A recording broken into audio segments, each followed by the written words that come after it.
Good afternoon, ladies and gentlemen of the internet. This is Dub and my good buddy LFG. Hello. All right, today this is our newest addition to our newscast. This will be become our usual opener up for our daily shows. So this is our first segment. Today we're going to bring you some news. And LFG's got a lot of news for the MTG department. We've got some new buddies here. We got a special guest speaker that might come in today and talk about some random stuff.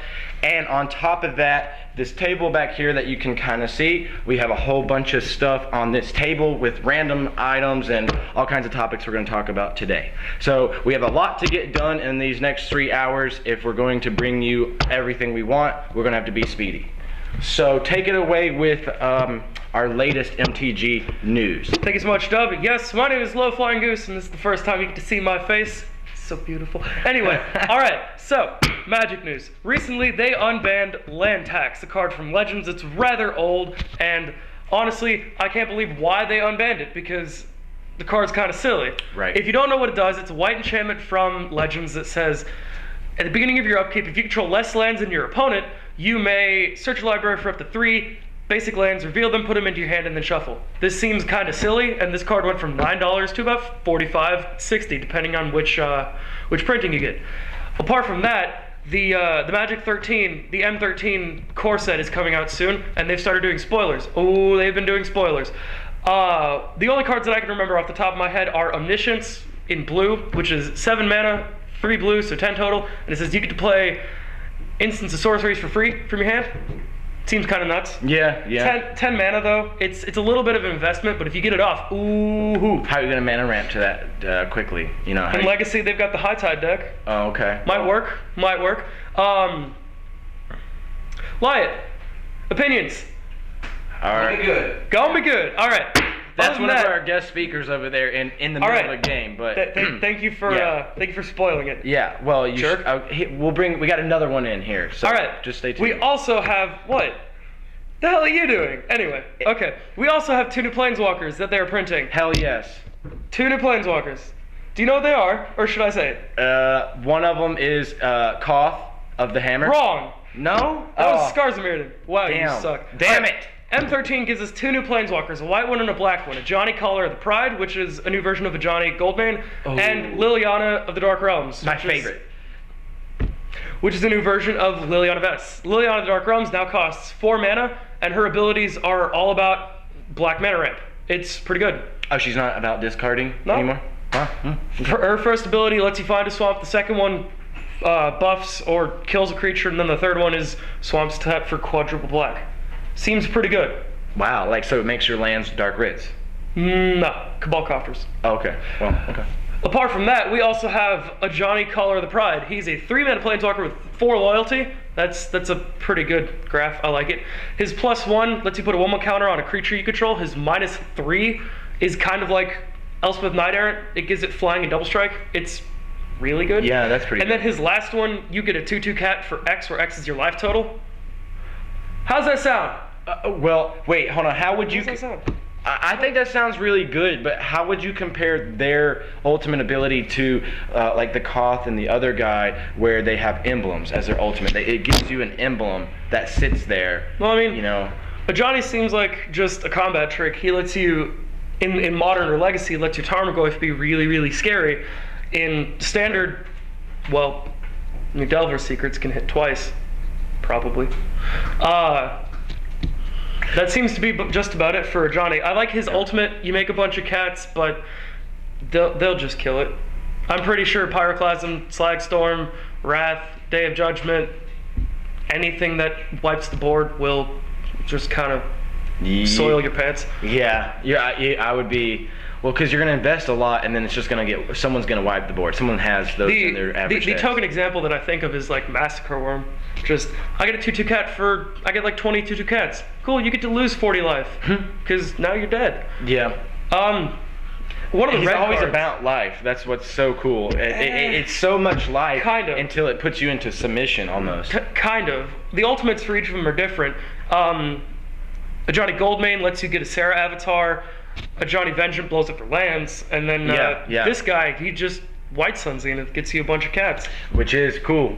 He's pretty good.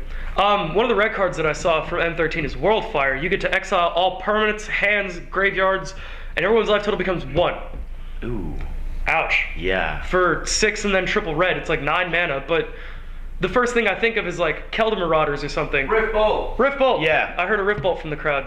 So if you suspend if you got like 10 mana, you suspend a Rift Bolt, and then you play World Fire, and then you just kind of look at them with this smug look on your face, and you're just like, what? What now, G-Unit, you know? Exactly. So.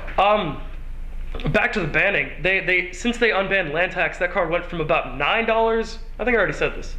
Yeah, I already said this. Anyway, now let's go to you to whatever else you want to talk about. I want to go over there and do something else. Okay, right now at this moment, the only thing that comes to mind is I was on LFG's channel the other day, and I wanted to address some comments, especially on my channel. I just saw. Get off my channel. You know, I saw some people asking us a lot of questions, and I have not been able to address the comments inbox on my channel. Somebody was asking me for the Elf deck versus my Fail God Mode deck.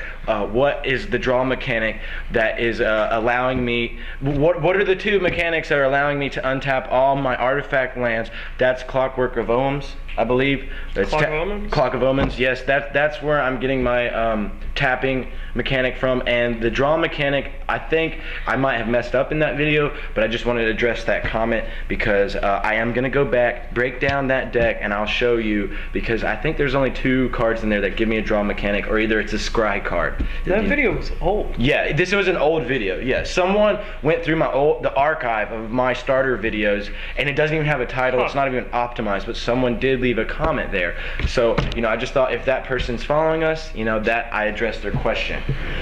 Secondly, transitioning into some new stuff that we got coming up for you guys is going to be in our second segment of today's show. Hopefully, we'll get some time to make some Warhammer 40K videos. Warhammer 40K! Yay! Because, like I said, we have a few guests here today, and some of them are focused in that hobby enthusiast side of our show. So, also, right here, I would just like to break down, LFG and I are going to be doing an unboxing video of HeroClix eventually. I've got the old starter sets all the way to the new Avengers movie booster packs. And apparently the starter rules are really easy to open the box, jump right into the game, but you also have this extended rule set here that is for special abilities, attack powers, team abilities, all kinds of yada yada stuff. Basically saying the first HeroClix unboxing video is going to be the starter rules that we play under, which will be very basic. Later down the road, after a week or 2, once we do our own investigation and we create our own HeroClix teams, we'll get into the more advanced rules where we show special abilities. So that's that. And in the unboxing, it will be 1, 2, 3, 4, 5, 6 boosters, and we'll each have a starter set. Now, I think in one of our older videos, I did surprise you guys saying that we were going to whip out, when we started whipping out the Warhammer section, it was going to be building blogs or painting blogs or either terrain tips. But the most of the categories of Warhammer that we're going to do are going to focus around Necron terrain, Necron. The blog will be mainly focused around Necrons in the beginning, because I have worked with a lot of hobby stores, and I have done a lot of work in 7 different armies for Warhammer 40K, 3 different armies in fantasy, and the only thing that I never really touched down was with Necrons. So our next opening show for next week or later this week will be us going through this codex, maybe going quickly through some of the theme, some of the gameplay. We might review some of the heroes and some new extended rules, because this codex for Necrons is huge compared to the old Necrons codex. So that's on today's list, is to tackle some Warhammer 40K models. I will be getting, when I get into live games with the Warhammer 40K, it's going to be starting with my Imperial Guard army. Now, as you can see, there are some tanks back over there. If you'll give us a zoom shot of the tanks over here. This is the Apocalypse box I've had for years. but we've never ever talked about apocalypse battles. So the first thing we will do is we're going to start big for you guys. We'll show some small skirmish battles, but I do want our main focus to be giant apocalyptic battles, because that's where the fun is. That's where the 4-hour games are, you know, or either a whole weekend game that we can make a whole show out of. To wrap that up, I got rid of my Space Marine army. So randomly, there's going to be just random subjects, like we're going to have some unpainted models that will be talking some painting tips, all the way to like this drop pod never got sold out of my Space Marine army. And what I will do is I will usually start reviewing models that are halfway done. Like this drop pod is painted nicely on the outside, but it's not finished on the inside. I'll show you a quick condition guide review for the models like this, and you will see this on our eBay store as a cheap auction. So that about wraps up our opening show for today, and we are going to get into some gameplay. Is there anything else you'd like to add, LFG? No. No, I think we're good. Yeah, I think that's all the comments from the peanut gallery. Got anything for... It's gonna rain. It's gonna rain. It's gonna rain. All right, everybody. Have a good day. I will see you guys next time. See you next time.